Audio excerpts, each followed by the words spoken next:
하나님 말씀 마태복음 3장 1절로 12절 말씀입니다. 함께 읽겠습니다. 그때 세례 요한이 이르러 유대 광야에서 전파하여 말하되 회개하라 천국이 가까웠느니라 하였으니 그는 선지자 이사야를 통하여 말씀하신 자라.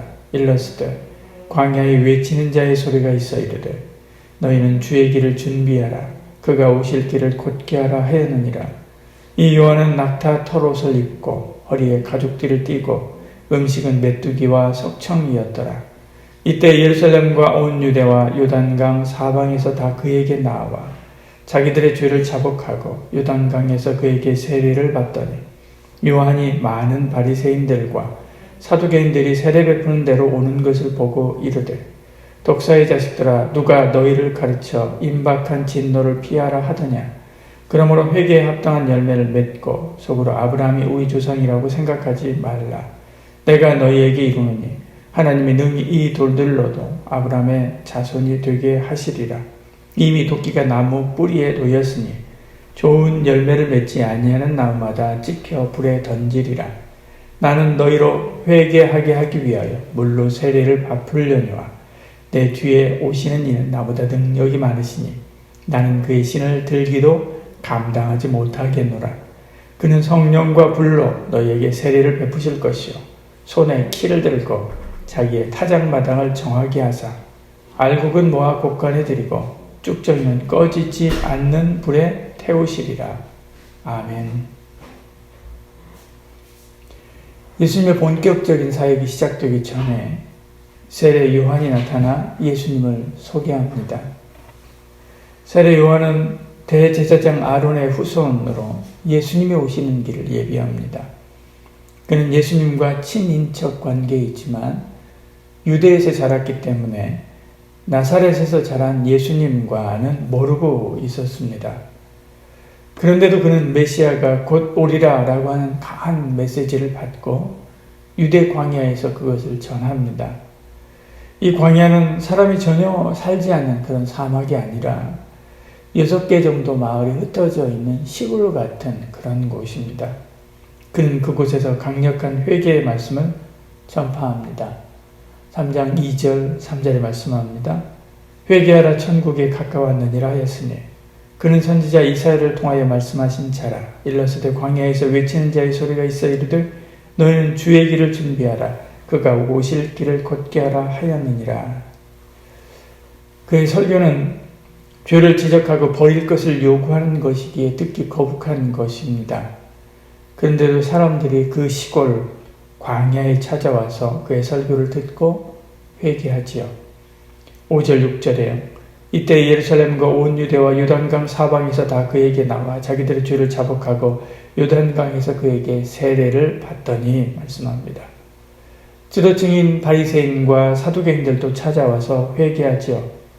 요한은 그들에게 더 지독한 소리로 그들의 죄를 지목하고 지적합니다. 7절에 말씀하죠. 요한이 많은 바리새인들과 사두개인들이 세례 베푸는 데로 오는 것을 보고 이르되 독사의 자식들아 누가 너희를 가르쳐 임박한 진노를 피하라 하더냐 이렇게 말씀합니다. 저주에 가까운 그런 욕을 하면서 그들에게 회개를 촉구하고 있는 것이죠. 꽃이 있는 곳에 벌과 나비가 찾아옵니다. 멀리 있어도 찾아오지요. 참 하나님의 말씀이 선포되는 곳에 하나님의 사람이 이렇게 찾아옵니다. 같은 원리로 바른 말씀을 따라 살아가는 사람에게 하나님의 사람이 또한 모이게 됩니다. 직장에서 학교에서 좋은 믿음의 사람들과 친구하고 교제하고 동역하며 또 그렇게 믿음으로 살기를 원합니까? 먼저 내가 하나님의 바른 말씀을 따라 살기를 바랍니다.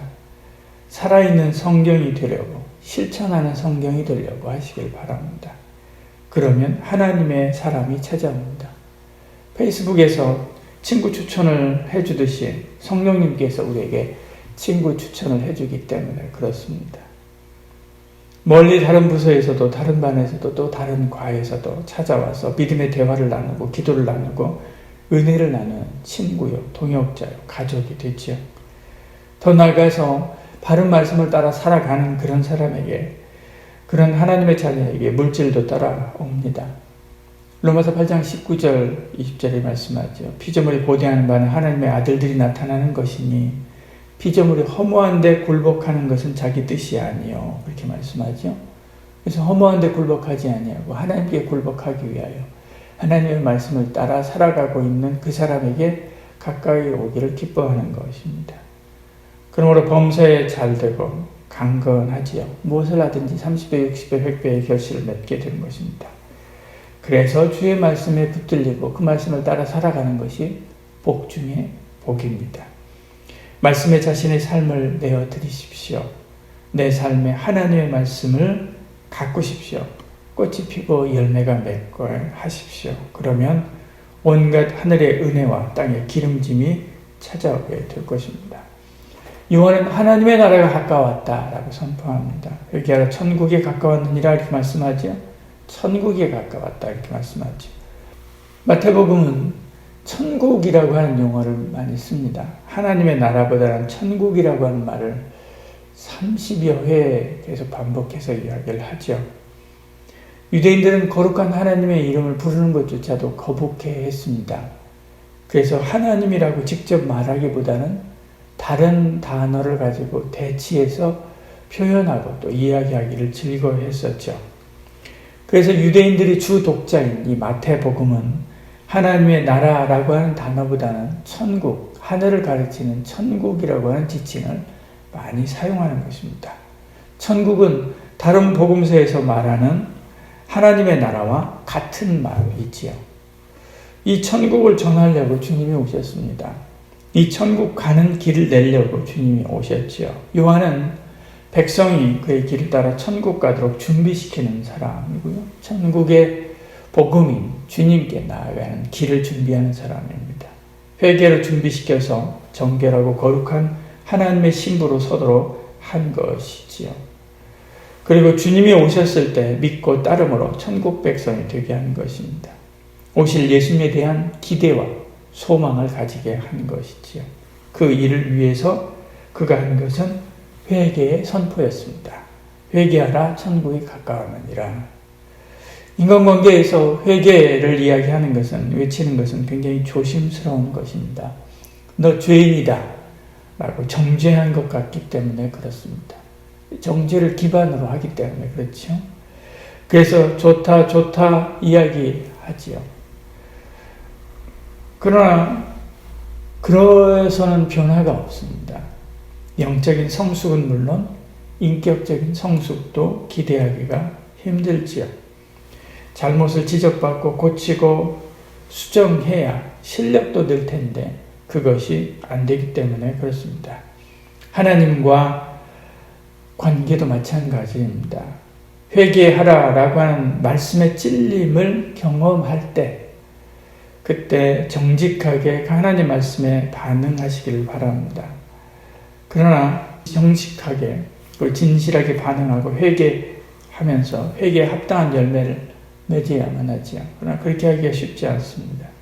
그러려면 천국 복음의 주인이신 주님께 한 발 한 발 더 나아갈 수가 있습니다. 그렇게 살아가는 저와 여러분 되기를 축복합니다. 기도하겠습니다. 사랑이 많으신 우리 하나님, 하나님 말씀에 정직하게 반응하게 하시고 회개하며 회개에 합당한 열매를 늘 맺어서 천국의 복음, 천국 복음의 주인이신 주님께 한 발 한 발 더 가까이 나가는 저희들 되게 하시고 또 우리 모든 한마음 지체들 될 수 있도록 은혜의 은혜를 더해 주시옵소서. 하루의 모든 삶을 주께 의뢰합니다. 주님 인도하여 주시고 복되게 하여 주시옵소서. 예수님 이름으로 기도합니다. 아멘.